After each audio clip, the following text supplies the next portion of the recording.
एक बार की बात है, एक लड़का था। उसका नाम सबल था, जो नगर में रहता था।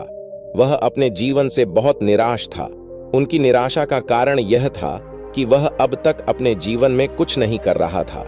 उसके माता पिता उसे ताने मारते थे कि आपके सभी मित्र कुछ न कुछ कर रहे हैं, लेकिन आप अभी भी घर बैठे हैं।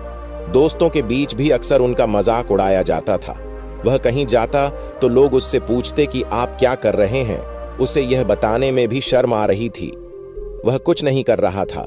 धीरे धीरे उसने रिश्तेदारों से मिलना जुलना कम कर दिया और लोगों से मिलना भी बंद कर दिया। वह ज्यादातर समय घर पर ही रहता है। वह अकेला रोता है और भगवान को कोसता है और अपनी किस्मत को दोष देता है। अब उसे अपना जीवन बोझ लगने लगा था। कभी कभी वह सोचता कि कब वह कुछ करने के योग्य बनेगा, और फिर वह सोचता कि जिंदा रहने से अच्छा मर जाना है।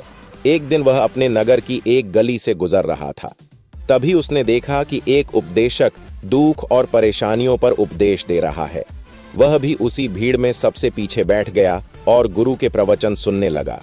उपदेशक कह रहा था, दुख एक शिक्षक की तरह है जो हमें जीवन की सच्चाई दिखाता है और हमें जीने का सही तरीका सिखाता है। आप चाहें तो जिंदगी जीना भी सीख सकते हैं। गुरुजी उपदेश दे रहे थे कि तुम चाहो तो कुछ भी हासिल कर सकते हो, और अगर चाहो तो एक कोने में बैठकर रो सकते हो। इन सभी बातों को सबल ध्यान से सुन रहा था, लेकिन शिक्षक की यह बातें पसंद नहीं आई। उसने खड़े होकर कहा कि कुछ भी सिखाने से दूर नहीं होता। इसमें केवल दर्द होता है। दुख की पीड़ा अनंत है। ऐसा लगता है कि इसके बाद कुछ होने वाला नहीं है। इससे कुछ भी फर्क नहीं पड़ता है। इसके सामने तो मौत भी छोटी लगती है। उपदेशक ने कहा, फिर तुम्हारा दुख क्या है? सबल ने उसके सामने अपनी सारी व्यथा सुनाई और पूछा, मेरे दुख का कोई उपाय है तुम्हारे पास? यह सुनकर शिक्षक मुस्कुराए और बोले, तुम उस दिन मेरे पास आओ जब आपके जीवन में वास्तविक दर्द हो। मैं आपकी समस्या का समाधान अवश्य करूंगा। यह कहकर गुरु वहां से चला गया। सबल ने सोचा, कहीं मेरा दुख नकली तो नहीं है? क्या मैं जिस दर्द से गुजर रहा हूं वह नकली है? मेरा दुख कोई नहीं समझ सकता। जब माँ बाप नहीं समझते तो गुरु क्या समझेगा? उनके दुखों से व्यथित होकर सबल ने एक फैसला लिया कि अब वह कुछ करेगा। सबल ने एक छोटा व्यवसाय शुरू किया, पर उसे सफलता नहीं मिल रही थी। लेकिन उसके घर वाले पूछते हैं कि क्या वह कुछ कोशिश कर रहा है। वह अपने व्यवसाय में लगा रहा और धीरे धीरे उन्हें सफलता मिलने लगी। फिर उसने गति पकड़ी और केवल 3 साल के अंदर ही वह एक बड़ा बिजनेसमैन बन गया। अब सबल के आसपास ऐसे कई लोग थे जो उसकी परवाह करता था, जो उससे प्यार करता था। अब उनके परिवार के सदस्य भी उसकी तारीफ करते नहीं थक रहे थे।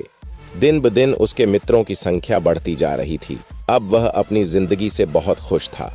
उनके कुछ दोस्तों ने उन्हें सलाह दी कि जब आप एक बड़ा बिजनेसमैन बनकर बहुत खुश हैं, तो सोचिए आपको कितनी खुशी होगी अगर आप इस शहर और इस राज्य के सबसे बड़े बिजनेसमैन बन जाते हैं। कितने लोग आपसे जुड़ना चाहेंगे, आपकी कितनी बड़ी ख्याति होगी, और स्वयं राजा भी आपसे दोस्ती करना चाहेंगे और जरूरत पड़ने पर ही आपसे पैसे उधार लेंगे। दोस्तों की यह बात सबल के मन में घर कर गई। अब वह और पैसे कमाने की कोशिश करने लगा, लेकिन उसे यह सब बहुत ही जल्दी चाहिए था। वह समय बर्बाद नहीं करना चाहता था। उनका अधिकांश समय इन चीजों को प्राप्त करने में गलाने लगा। इसलिए वह ऐसे काम करने लगा जो सही नहीं था। उसने बड़ा उधार लेना शुरू कर दिया। उसके दोस्तों से पैसे की मात्रा और अधिक मुनाफा कमाने के लालच में वह अपने माल में मिलावट करने लगा। उसने अन्य व्यापारियों के खिलाफ भी साजिश रची और उन्हें डराया धमकाया। जैसा उसके दोस्त कहते थे वैसा ही करता था। वह इन तरीकों से ज्यादा पैसा कमा रहा था, पर अब उसके जीवन में पहले जैसा चैन न था। उनके मन की शांति गायब हो गई थी और वह रात को सो नहीं पाता था। वह हंगामे में रहता था। वह सब कुछ पाकर भी उन्हें किसी चीज में सुख नहीं मिल रहा था। एक दिन सबल अपनी गाड़ी में कहीं जा रहा था। तभी रास्ते में उन्हें उपदेशक का आश्रम दिखाई दिया। वह रुका और गुरु के पास जाकर बोला, संत, आपने मुझे मेरे पास आने के लिए कहा था जब मेरे जीवन में सच्चा दुख आता है। अब मैं बहुत दुखी हूँ कि मेरी नींद हराम हो गई है। मुझे कहीं भी शांति नहीं मिल रही है। इस प्रकार सबल ने अपनी सारी समस्याएं गुरु को बता दी। गुरु ने कहा, जब तुम पहली बार मुझसे मिलने आए थे तब भी तुम किसी दुख में थे, आपने उस दर्द से क्या सीखा? सबल ने कहा कि सिर्फ सोचने और चिंता करने से कुछ नहीं होता। आपकी दृष्टि को सच करने के लिए यह कार्रवाई करता है, और सिर्फ काम करने से कुछ नहीं होता, परिणाम भी मिलना चाहिए। जब आपको लगता है कि आपका लक्ष्य हासिल नहीं होने वाला, तब राह में चाहे कितनी भी मुश्किलें आ जाएं, मन कितना भी निराश क्यों न हो, कितना भी लगता हो कि अब कुछ नहीं होने वाला है, तभी विश्वास करें, मैं जो भी कर रहा हूं उसमें अवश्य सफल होऊंगा। लोग केवल सफल लोगों का सम्मान करते हैं। कोई कितना भी अच्छा क्यों ना हो, वह हमेशा लोगों की नजरों में बोझ बने रहते हैं। यह सब सुनकर उपदेशक मुस्कुराया और बोला, जब आपके पास है तो यह वास्तविक दुख नहीं है। अपने जीवन में वास्तविक दुख आए तब मेरे पास आओ, मैं उसे ठीक कर दूंगा। सबल ने जाते समय साधु को सोने के सिक्कों से भरा घड़ा भेंट किया। घड़े को देखकर गुरु ने कहा कि यह मेरे किसी काम का नहीं है, उस पेड़ के नीचे गड्ढा खोदकर गाड़ दो। सबल ने घड़े को पेड़ के नीचे दबा दिया, जैसा कि गुरु ने बताया, और वहां से चला गया। कुछ दिनों से कारोबार ठीक चल रहा था, लेकिन व्यापार के गलत तरीके के कारण धीरे धीरे उसे व्यापार में घाटा होने लगा। उसकी सारी दौलत धीरे धीरे खत्म होने लगी, और एक दिन ऐसा भी आया जब उसके पास कुछ भी नहीं बचा और उस पर कर्ज का बोझ चढ़ गया था। परंतु वह निश्चिंत था, क्योंकि उसने अपना सारा कर्ज अपने दोस्तों से लिया था। उसने सोचा कि उसके दोस्त बुरे वक्त में उनके साथ खड़े रहेंगे, लेकिन ऐसा कुछ नहीं हुआ। जैसे ही बुरा वक्त आया, दोस्त पहले उससे कर्ज मांगने लगे। अगर उसने कर्ज नहीं लौटाया, उन्होंने उसे जान से मारने की धमकी भी दी। उनके सभी शुभचिंतक और प्रियजन उससे दूर हो गए। उसके दोस्त, जो उसके साथ मस्ती किया करते थे, अब उससे दूर भाग रहे थे। उसका परिवार उसकी गलतियां और कमियां गिनने लगा। उनकी सारी संपत्ति नीलाम कर दी गई और उसके पास कुछ भी न बचा। जब उसने अपने पिता से मदद मांगी, पिता ने कहा कि मेरे पास थोड़ी सी संपत्ति है, मैं तुम्हारी माँ को क्या कहूँगा अगर मैं तुम्हें दे दूँ। यह संपत्ति हमारा अंतिम उपाय है। सबल के मन में गहरा दुख छा गया। उसके आसपास कोई नहीं था जो उनके दुख को समझ सके, जो उसे संभाल सके। जनता के इस विश्वासघात के कारण वह अंदर से टूट चुका था। वह सोचने लगा कि अब जीने का क्या मतलब है, अब मौत ही मेरा सहारा है। वह आत्महत्या करने के लिए पहाड़ी पर जा रहा था। तब से उसे याद आया कि उस शिक्षक ने उससे कहा था, मेरे पास आओ जब तुम्हारे जीवन में वास्तविक दुख हो। सबल गुरु के पास गया और अपनी सारी व्यथा सुनाई, आंखों में आंसू लिए। उसने कहा, हे गुरुजी, मेरे दुख का निवारण कीजिए। गुरु ने कहा, जब जीवन में असली दुख होता है तब मेरे पास आ जाना, मैं इसे जरूर ठीक करूंगा। सबल ने कहा कि ये क्या हो रहा है, मेरी जिंदगी में अभी दुख नहीं है, तो आखिर असली दुख क्या है? गुरुजी ने सबसे कहा कि पहले आप मुझे बताओ, आपने अपने दुख से क्या सीखा? सबल ने कहा कि मैंने वह सीखा, जो लोग हमारे जीवन में आते हैं वह हमारी सफलता और प्रगति के कारण वो हमें धोखा जरूर देंगे, क्योंकि बुरे समय में वे हमारे साथ नहीं खड़े होंगे। वे अच्छे समय में ही हमारा फायदा उठाएंगे और बुरे समय में हमें छोड़ देंगे। उन लोगों पर ही भरोसा करें जो हमारे बुरे समय में हमारे साथ खड़े रहते हैं। लेकिन ऐसे लोग बहुत कम होते हैं, लेकिन जिनके पास है उन्हें उनकी सराहना करनी चाहिए, उनका अपमान नहीं करना चाहिए। मैंने कभी भी किसी के खिलाफ साजिश नहीं रखना चाहिए। अपना काम ईमानदारी और धैर्य से करें और कभी लालची मत बनो। अपने सारे दुख दर्द और अनुभव बयां करने के बाद सबल गुरुजी के सामने आंखों में आंसू लिए बैठ गया। कुछ देर बाद साधु उठे और पेड़ के नीचे एक गड्ढा खोदा और घड़ा निकाल लिया, जो सोने के सिक्कों से भरा हुआ था। उसने सबल को देकर कहा, मेरे पास आओ जब तुम्हारे जीवन में वास्तविक दुख हो। सबल ने अपने शिक्षक को धन्यवाद दिया और उसे प्रणाम करके चला गया। उस पैसे से उन्होंने एक छोटा सा व्यवसाय शुरू किया। अब वह छोटा व्यापारी बनकर भी खुश हैं। उन्होंने पूरी लगन और ईमानदारी से कारोबार किया।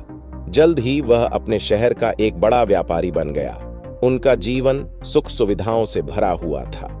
लेकिन कोई कितना भी अच्छा क्यों न हो, लेकिन जीवन में दुख आता है तो सबल के जीवन में भी दुख आते थे। अपने माता पिता की मृत्यु के रूप में वे दोनों एक ही दिन मर गए। सबल अपने माता पिता से बहुत प्यार करता था, इसलिए उनके निधन से उन्हें गहरा सदमा लगा। वह शवों को ले गया, दोनों को श्मशान घाट ले गया, जहां अंतिम संस्कार किया गया। वहां उसने अपने माता पिता का शव जलता हुआ देखा तो उनका मन बेचैन हो उठा। उसके मन में कई सवाल उठने लगे। वह घर वापस आ गया, इसलिए उसने अपने माता पिता के घर और संपत्ति को देखा, जिसके लिए उनके पिता हमेशा लड़ते रहे, आज जो छूटा पड़ा है। जिन्होंने इसकी देखभाल की, इसके लिए लड़ने वाले इस दुनिया से चले गए। उसके पिता ने जो कुछ कमाया वह सब यहीं रह गया। एक दिन पहले तक उसके पिता मारपीट करते थे किसी के साथ उसकी संपत्ति के लिए। आज वो खुद इस दुनिया से चले गए। उसका मन ऐसे अनेक विचारों के बवंडर में था। वह अंदर से अकेला और डरा हुआ महसूस कर रहा था। वह खाली महसूस कर रहा था। उसे लगा कि कुछ है, वह समझ नहीं सका। इसलिए वह गुरु के पास गया। उसे देखकर गुरुजी ने कहा, क्या जीवन में कोई दुख है? सबल ने कहा, वैसे तो जीवन में कोई दुख नहीं है, सब कुछ अच्छा चल रहा है, लेकिन आज मेरे माता पिता का देहांत हो गया है। मैं इस घटना से बेहद दुखी और परेशान हूँ। गुरुजी ने कहा, इसमें दुखी होने की क्या बात है? एक दिन सबके अपनों को मरना है। कोई न कभी जिया है और न कभी रहेगा। एक दिन तुझे भी मरना है। शायद तुम कल ही मर जाओगे, या आप आज भी मर सकते हो। सबल ने कहा, क्या कह रहे हो गुरु जी? मैं भी मर जाऊंगा, लेकिन मैं अभी जवान हूँ। गुरु ने कहा कि सब जी रहे हैं इस भ्रम में कि मृत्यु केवल दूसरों को आती है, बड़ों के पास ही आती है, लेकिन जवान और बूढ़े मर जाते हैं, बच्चे मर जाते हैं। मौत का उम्र से कोई लेना देना नहीं है, यह सभी को प्रभावित करता है। मास्टर जी की ये बातें सबल के मन में घर कर गईं और वह चुपचाप चला गया। लेकिन उसका मन अभी भी बेचैन था। वह खाली महसूस कर रहा था। वह सारा दिन अपने बारे में ही सोचता रहा कि वह कौन है, वह इस दुनिया में क्यों आया है, क्या जीवन का लक्ष्य केवल चीजों को खाना और मरना है। ऐसे कई सवाल उसके दिमाग में लगातार उठ रहे थे, लेकिन उन्हें अपने किसी भी सवाल का जवाब नहीं मिल रहा था और उसका दुख दिन ब दिन बढ़ता ही जा रहा था। इसलिए कुछ दिन बाद वह फिर से गुरुजी के पास पहुंचा और बोला, हे स्वामी, मैं बहुत दुखी हूं, क्योंकि मैं यह नहीं जान पा रहा हूं कि मैं कौन हूं और मैं इस दुनिया में क्यों आया। यह सुनकर गुरुजी मुस्कुराए और बोले, आज आपके जीवन में पहली बार सच्चा दुख उत्पन्न हो गया है। ये वास्तव में दुख कहलाने के लायक है। हम नहीं जानते कि हम कौन हैं, हम क्यों आए हैं, क्या करें, कैसे करना है। सबल ने अपने गुरु से कहा कि उसकी दुर्दशा दूर कर। गुरु ने कहा कि हम सभी इंसान हैं, जीवन भर संग्रह करते रहते हैं। सबल ने कहा कि सभी इंसान जीवन भर धन, सम्मान, परिवार, प्रतिष्ठा, मित्र, शत्रु आदि जमा करता है। गुरु ने पूछा, क्या हम एकत्रित की गई चीजों में से कुछ भी अपने साथ ले जा सकते हैं? सबल ने कहा, कोई भी इंसान अपने साथ कुछ भी नहीं ले जा सकता, वह सिर्फ अकेला ही जाता है। मेरे माता पिता भी अपने साथ कुछ भी नहीं लेकर गए। सब कुछ, धन, संपत्ति, वैभव, सब कुछ यहां पर छोड़ कर गए। शिक्षक ने कहा, अब मेरी बात ध्यान से सुनो। इस संसार में हमें जो संग्रह करना चाहिए वह हम नहीं करते। चीजें हमारे सामने होती हैं, लेकिन हम उन्हें देखने की कोशिश नहीं करते। हमें इस दुनिया में जो कुछ भी इकट्ठा करना है वह हम खुद हैं। हमें खुद को जुटाना होगा ताकि जब हम मरें तो हम एकजुट हो सकें और खुद को पहचानने में सक्षम होने के लिए हम अंदर बंटे हुए हैं। हम प्यार, नफरत, गुस्सा, ईर्ष्या में बंटे हुए हैं। क्रूरता, धन, स्थिति, प्रतिष्ठा, सम्मान, पहचान, धर्म, जाति, सैकड़ों हजारों ऐसी चीजों और इच्छाओं में हम विभाजित हैं और टुकड़ों में जीवन जी रहे हैं। इस विभाजन के कारण हमारी चेतना कभी एक नहीं हो सकती। हमारी चेतना शक्ति बिखरी हुई है, इसलिए हमारे पास इतना समय नहीं है, इतनी ऊर्जा नहीं कि हम मुड़ सकते हैं और अपने भीतर देख सकते हैं। वास्तव में धन, सम्मान और सुविधाओं का अभाव, लोग इसे दुख समझते हैं और जीवन भर के लिए जो दुख कहकर रोते रहते हैं और समाधान खोजने का प्रयास करते रहते हैं, उन्हें अपना समाधान कभी नहीं मिलेगा। क्योंकि जिसे लोग दुख कहते हैं वह वास्तविक दुख नहीं है। यह सिर्फ एक आदमी की इच्छा है, उसकी इच्छा कभी पूरी नहीं होती। इसीलिए व्यक्ति को कभी उनके प्रश्नों का समाधान नहीं मिलता। इसलिए इन सब से परे, यदि आप अपने दुखों का अंतिम समाधान चाहते हैं तो सबसे पहले खुद को समेटो। इस दुनिया से अपनी ऊर्जा वापस ले लो और इकट्ठा करो। अपने आप पर ध्यान केंद्रित करो, स्वयं पर ध्यान दो। अपने मृत्यु से पहले अपने आप को जानने की कोशिश करो, बिखरो मत। सबल ने कहा, तो गुरुजी, क्या हम इस संसार को छोड़ दें? हमारी सभी इच्छाओं को मार देना चाहिए। किसी से प्रेम नहीं करना चाहिए, धन संग्रह नहीं करना चाहिए, सम्मान की आशा छोड़ देनी चाहिए। शिक्षक ने कहा कि भावनाओं और इच्छाओं ऐसे बिखरे हुए मनुष्य में से निकल आओ, जैसे कोई पत्थर पहाड़ से गिरे जिस पर पर्वत का कोई वश नहीं है सिवाय देखने के, परेशान होना और कुछ खोना। वैसे ही बिखरे हुए मनुष्य की इच्छाएं बेकाबू और दर्दनाक हैं। उसका अनियंत्रित मन इच्छा करता रहता है और कल्पना करता रहता है और यह दुख देता है। लेकिन जब एक व्यक्ति अपने मन को एकत्र करता है तो वह जो कुछ भी करता है वह उसके नियंत्रण में होता है। फिर उसकी इच्छा से इच्छाएं भी उत्पन्न होती हैं। सबल ने कहा कि आपने मेरे असली दुख का समाधान कर दिया। आपका बहुत बहुत धन्यवाद। अब से मैं खुद को समेटने, खुद को तराशने की कोशिश करूंगा। गुरुजी ने कहा कि मानव शरीर में बहुत ऊर्जा और शक्ति है, लेकिन यह फालतू के कामों में बटा हुआ है, बेकार की बातों में लगा हुआ है। यह एक बहुत ही शक्तिशाली मशीन की तरह है। एक बच्चे के हाथ में रखा जा रहा है और वह बिना सोचे समझे अपनी शक्ति बर्बाद कर रहा है और बिना किसी नियंत्रण के। इसीलिए इस शक्ति पर ध्यान दें, अपनी चेतना, और इसे इकट्ठा करें। सबल को अपने प्रश्नों का उत्तर मिल गया। उसने अपने गुरु का शुक्रिया अदा किया और चुपचाप चला गया। दोस्तों, उम्मीद है आपको यह कहानी पसंद आई होगी।